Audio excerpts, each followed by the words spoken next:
Oke, lanjut ya. Nah, beban bunganya kan segini, berarti income before income tax-nya 9.100 kurang ini, income tax-nya ini kali 40%, lalu net income-nya berarti 4035, ini kurang ini. Terus expense for the year berarti sama kayak yang ini ya. Ini kebetulan sama karena hanya ada satu obligasi aja. Kalau misalnya ada lebih dari satu obligasi, yang mana satunya itu tidak convertible, berarti bagian sini bakal lebih banyak lagi beban bukanya. Ini karena kebetulan hanya satu dan obligasi convertible, makanya nilainya itu sama. Lalu income tax reduction-nya berarti dikalikan 40%, ini bersihnya fixed number of ordinary share issued assuming conversion of bonds. Nah, tadi itu kan 7.500 ya. Nah, ingat, si bagian ini jumlah saham yang akan beredar kalau misalnya dikonversi itu kurang lebih mirip kayak one share. Jadi weighted-nya tertimbang itu berapa. Nah, karena di ini baru diterbitkan 1 September, berarti dampaknya ke periode itu tuh hanya 4/12 bulan. Jadi si 7.500 tadi tuh kita kalikan 1/3 atau 4/12 bulan tadi, 1 September sampai 31 Desember. Gitu. Nah, perhitungannya ini berarti kurang lebih kayak tadi juga. Ya, net income-nya ditambah ini, dampak beban bunga yang bisa dihindari, bersih dari pajak, karena seolah di ini dikonversi berarti nggak perlu bayar beban pajak lagi. Kok belum pajak sih, nggak perlu bayar beban bunga lagi. Luansonya ditambah ini, weighted number. Hasilnya segini. Nah, lalu untuk soal C, kayak A, tapi ternyata Dini terbitkannya asumsikan awal periode ya. Tapi 25 dari obligasi itu dikonversikan pada 1 Juli 2020. Nah, ngaruhnya gimana nih? Ya pastinya beban bunga ngaruh ya, karena kan beban bunga yang ditanggung sampai 1 Juli itu masih 75 bonds. Tapi dari 1 Juli ke sampai akhirnya, pertengahan ke akhir tahun, itu kan hanya 50 bonds yang masih harus dibayar beban bunganya. Karena yang 25-nya itu udah dilunasi gitu karena dikonversi.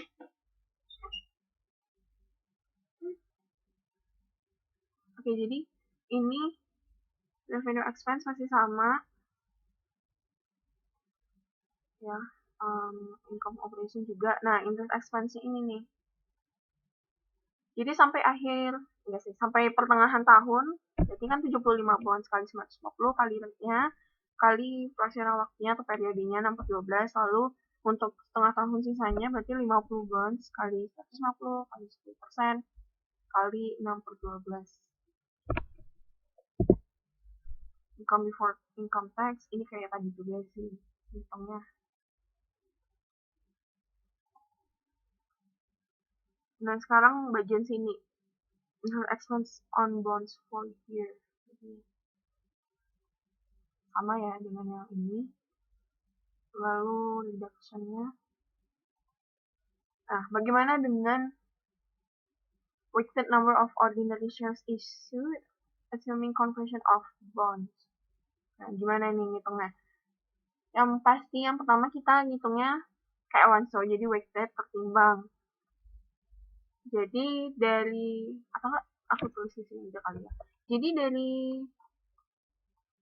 1 Januari sampai 1 Juli itu saham aktual, bukan apa sih, soal ini aku ngilustrasikannya kayak ngitung one shot ya teman-teman, tapi ini bukan one shot, ini jumlah saham yang beredar kalau dikonversi untuk nambah bagian penyebut perhitungan EPS.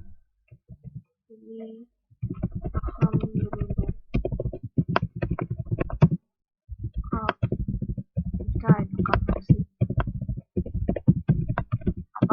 fundamental shares-nya. Nah, 1 Januari sampai 1 Juli itu kan ada 75 bonds. Oke. Nah, masing-masing bonds ini bisa dikonversikan sebanyak 100. Ini aktualnya berapa? Lalu fraksional waktu. Kita kalikan dengan fraksional waktunya. Ini 1 Juni sampai 1 Juli kan 6/12 ya. Berarti weighted-nya itu ini kali ini. Segini. Nah, lalu katanya di tanggal 1 Juli itu kan ada konversi ya. Berarti aktualnya itu jadi berkurang. Berkurangnya sebanyak 25 kali 100. Negatif.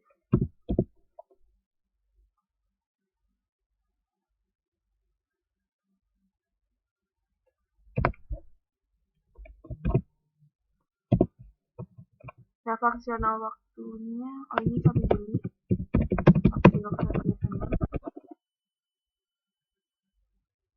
Berarti juga 6/12 ya.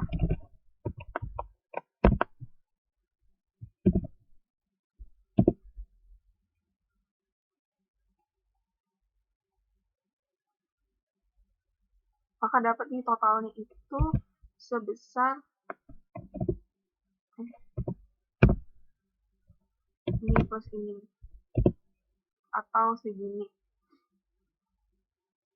Sengaja aku pisah biar teman-teman lebih mudah nangkepnya. Karena kalau gini mungkin agak susah oleh angka-angkanya. Kayak gitu.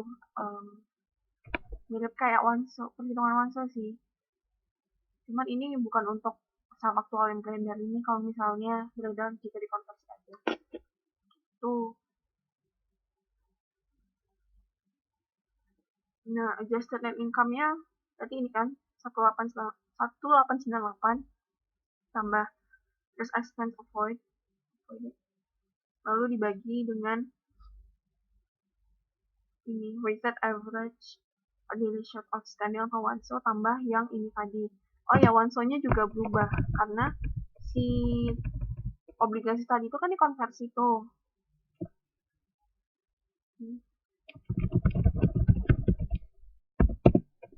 Jadi kan dari 1 Januari sampai 1 Juli itu kan awalnya ada 2000. Fraksional waktunya berarti 0,5 juga ya. Kan Wanso-nya berarti awalnya segini, terus ada yang dikonversi tuh sebanyak 2.500 kan. Berarti bertambah dong saham aktualnya.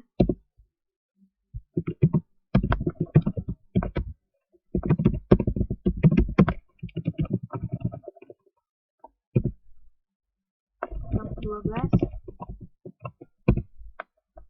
kita kalikan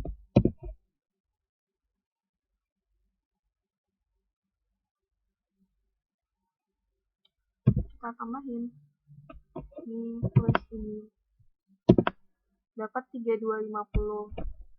Ini untuk kalau obligasinya itu dikonversi, ini untuk Wanso-nya ya teman-teman. Jadi ini perhitungannya tuh yang ini tadi, dan yang ini, yang bagian ini tuh perhitungan ini. Jadi dapat hasilnya 0,57. Jadi intinya baik itu Wanso, baik itu saham yang beredar kalau dikonversi, sama-sama ngitungnya pakai weighted.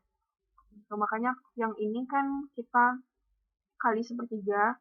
Jadi kalau yang tadi itu ini 1 September sampai 31 Desember, aktual 7.500, fraksional waktunya berarti 4/12, nanti dapat hasilnya 2.500. Maka ini yang ini, lalu yang bagian Wanso yang di soal ini tuh yang ini. Sekian, semoga membantu. Maaf jika ada kesalahan ya.